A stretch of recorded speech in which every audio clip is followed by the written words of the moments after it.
to Solar Power World, Solar Speaks Live at Intersolar North America 2015.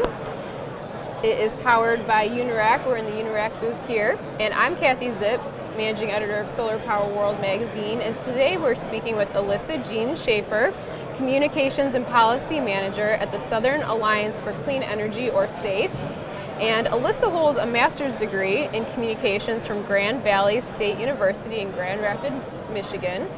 And she has put this to good use in several marketing positions in the solar industry. So we're very excited to have her here to talk more about the importance of solar education and workplace development. So thank you very much for being here, Alyssa. Thank you. Excited to be here.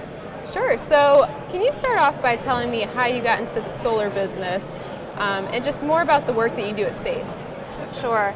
Well, I actually started out in building materials, and that was where I really learned the importance of sustainability and taking care of the environment. And from there, it really transitioned pretty organically into solar, and I've worked in solar in a couple different capacities, from components to installation to education, and now I'm at SACE. So doing solar communications and policy, I work with both the communications team and the policy team, and we do a variety of things really, but focused on policy, making clean energy choices, promoting that in the community, public outreach, as well as working with industry members and kind of looking at the whole spectrum of clean energy choices with a really big focus on solar.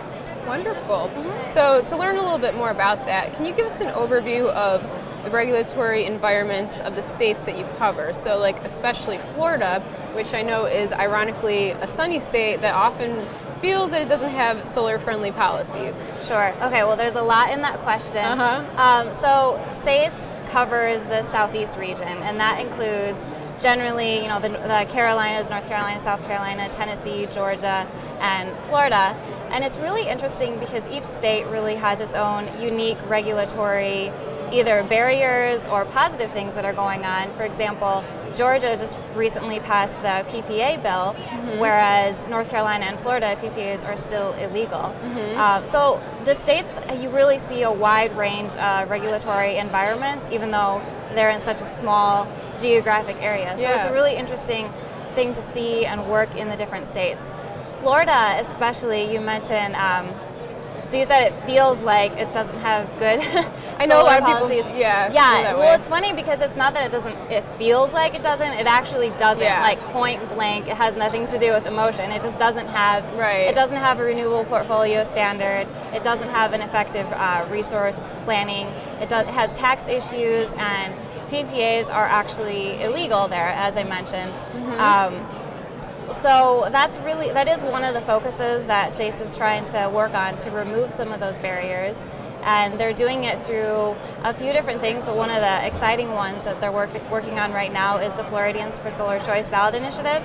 SACE is one of the founding and supporting organizations in that. It's currently, I think the current number is at least 45 bipartisan coalition members, but yeah, I mean, you're exactly right. The regulatory environment in Florida is not supportive to the solar market as a whole, and that's one of the things that we're working on. Oh, wonderful. I know a lot of people are probably happy to have you working on that. And I know a lot of this goes back to education, which I know is still a major challenge in the industry. So can you share some examples of how SACE educates the public and others involved in solar's growth, officials, and is there anything that the rest of the industry could learn from when it comes to solar education? Yeah, absolutely. Well, I think that education is so important, and the Floridians for Solar Choice ballot initiative that I just mentioned is actually a really good example of how we've taken the concept of solar and solar education and really shared it with the general public. And if you look at the initiative, it's really become this grassroots effort where we have volunteers, we have different coalition members, and the way they're all working together to really educate the public about how solar works and how it could work at a much greater level in the state of Florida than the status quo right now. And just to see people respond to that and the general public support it and realize, okay, this is the potential that solar has, especially in the state of Florida, any state, but this example particularly pertaining to Florida, just to see that and to see the public, the general public, the different city commissioners, different politicians, just across the board really get on board with that, and it's because it's an educational outreach.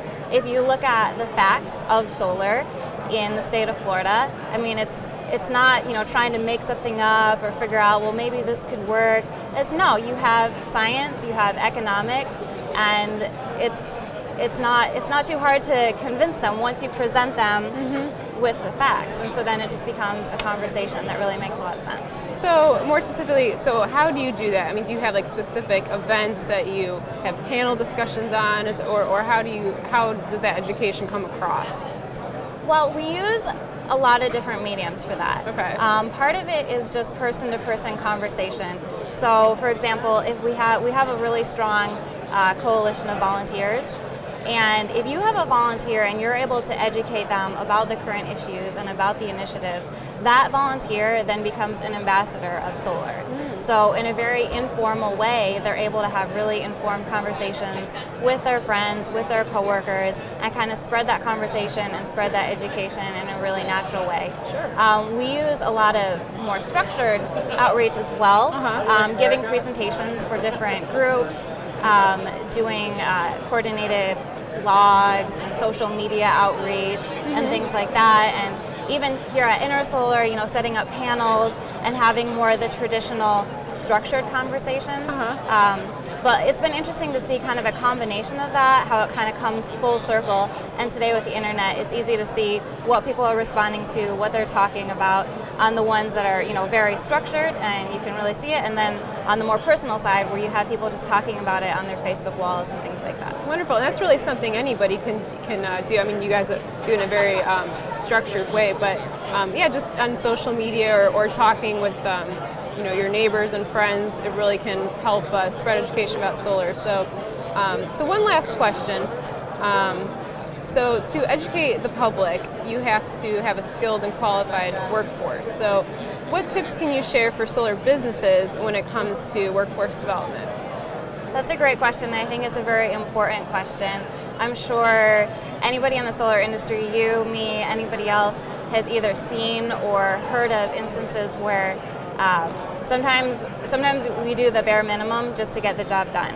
And solar is a younger industry, so we have the opportunity to really set the bar high when it comes to always performing at a really high level, having high quality standards. And we have to take that responsibility on ourselves to set that standard and to keep it there. And for solar companies, they have a unique opportunity to really set that standard within their own group of employees and as they're bringing people on. And you can do this in a variety of ways. I mean, there's certifications, there's continuing education, there's safety training. There's a lot of things that you can actively pursue and make sure your whole team is always up to date and taking that extra step to continue that. Yeah. It's not just, here's an orientation into solar. I mean, something new in solar is happening, on a monthly basis, I would say. And it comes down to just staying on top of that and taking the initiative to do that, especially with things like building codes too. Those are always changing too. So it's important, I think, just again, to think about setting the bar high and taking that extra initiative to keep it high and hold each other accountable as opposed to taking a shortcut or going about it that way. At SACE specifically, we have to make sure that we're always keeping an eye out for what's developing either in the industry or in policy. Like if we just sat back and were like, well, we know how policy works, that would be a very outdated understanding very quickly. So we have to always be like, okay, what's happening today? What are the conversations today? What are the advancements? What is coming up? So it's an ongoing effort. Right. Yeah, the industry definitely is always changing. And I know that can be challenging, but also exciting. So do you like that about solar, all the changes and it's always exciting? Or what do you like best about being in the solar industry? Well, I do love that it's always changing. I mean, there's always something new to learn. I also love the solar industry because I get to work with people like you. Oh. There's a lot of really wonderful people there in the are industry. wonderful people in this industry. And I think that's because the solar industry, it's about having a real impact on both communities and the environment. Solar, just in the last few years, it's created so many new jobs. It has the potential to create so many more. It's good for the environment. I mean, you're able to provide energy equality to low-income households. There are so many positive, just all around good things about solar, and so I feel really privileged to be able to be a part of that on a day-to-day basis. Yeah. So there's definitely a feel-good element, but this is a feel-good element that really makes economic sense, it makes environmental sense, and we're really working towards a sustainable future. So that's pretty awesome. Right, we're all advocates, and we're all fighting for a result that we're very passionate about, and so I agree with everything you said. It's a fun industry to be in. So. Well, I think that wraps up this edition of Solar Speaks Live at Intersolar North America, and I do want to thank Alyssa one more time for being with us. Thank you, Alyssa. Thank you. You did great. And be sure to keep stopping by through the show. Oh, this is the last one, isn't it? Okay, well, this is it. Thank you, everyone who has watched Solar Speaks. We really appreciate it, and we hope that you enjoyed it, and we might return to one of these future trade shows. So thank you so much, everyone.